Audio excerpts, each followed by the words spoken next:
Speak, Lord, for your servants are listening. Amen. Wow, what great scriptures this morning, especially that one from Ephesians. These are the propers for Saint Simon. And actually, I'm not going to use any of the scriptures in this sermon, but they're great scriptures. I'm not sure we've ever actually called out the Feast of Saint Simon's here, have we? Not in recent memory, anyway. Okay.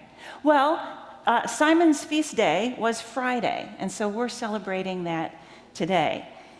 There are several Simons in the Christian scriptures, and it appears that we in this congregation are named after Simon, one of the 12 apostles.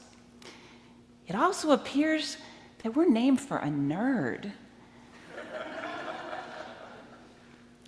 According to the Merriam-Webster dictionary, the definition of nerd is an unstylish, unattractive, or socially inept person, especially one slavishly devoted to intellectual or academic pursuits. It's also slang for smart, ugly, and a social mess, right? But we're all kind of socially inept in real life, and if it doesn't look like it, well, we're faking it pretty good. Fortunately, the nerds of the world have united and have reclaimed this term and are turning around the definition. Dictionary be damned.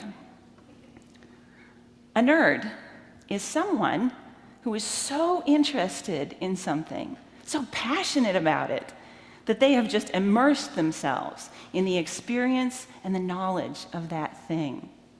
They study it, they wear clothes and carry little trinkets that proclaim this love that they have for the subject. And they will talk to anyone, about this thing, about it, whatever it is.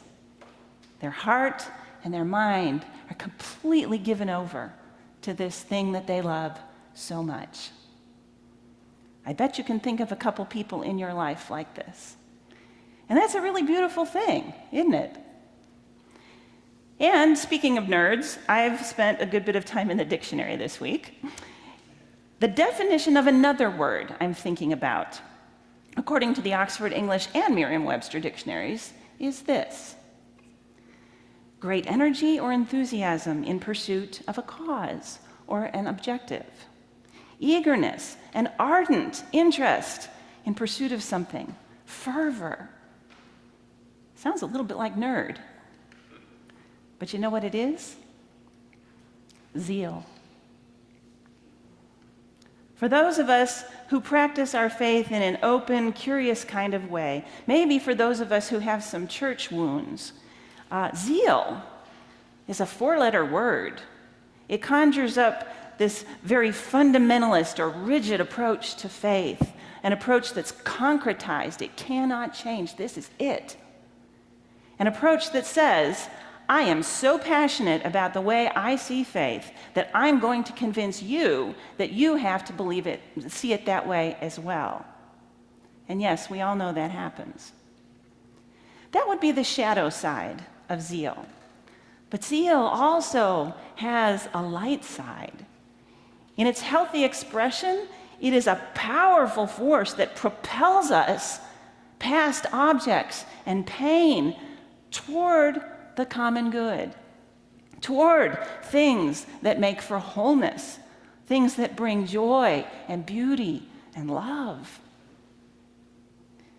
Zeal is a word used in both the Hebrew and Christian scriptures, often referring to God and God's love for God's people. In the book of Isaiah, the word zeal is used several times to describe this tremendous love that God has for God's people and the actions that God will take on their behalf. The promise of renewal, that fruits and crops will once again grow in the barren land, that the people will get to come home from exile. These are all promises that God makes in Isaiah. Of course, there's also the promise of the child that will be born, the son that will be given, who will be called Wonderful Counselor, Mighty God, Everlasting Father, Prince of Peace. And the book of Isaiah proclaims that it is the zeal of the Lord that will accomplish all of this. Simon, the disciple for whom this congregation is named, doesn't really show up much in Christian scripture. We don't know the circumstances of his call or his life. He just shows up whenever there's a list of the disciples. We do know one specific thing, though, about him. He was known as a zealous person in his community. He has a nickname, Simon, the Zealous One. He was known to his community as somebody who had great energy and enthusiasm in pursuit of the things he believed in. A person who had eager and ardent interest in things that mattered. Of course, the reason we celebrate the lives of saints is to learn about their faithfulness in life and seek to imitate it in our own. So I'm wondering today, as we celebrate St. Simon's feast day, what are the things that draw this congregation's ardent, heartfelt, eager enthusiasm?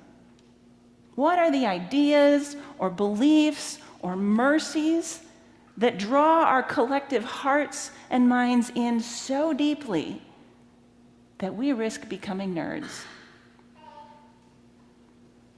I suspect that answering some of those questions will help us move further along this path of figuring out why we're here in the first place.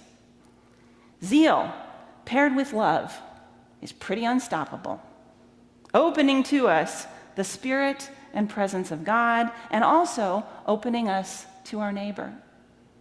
That kind of enthusiasm and ardor shines a light inside each of us, and as we learned in the Humble Walk Toward Justice class, pivots us from being problem lovers to being opportunity seekers. Thank you so much, Mike, Bruce, and Renee Schreiner, for helping us understand that. We also do need to remember that zeal has that shadow side. When it's paired with fear, for example, that mix can quickly become defensive, protective, and even aggressive.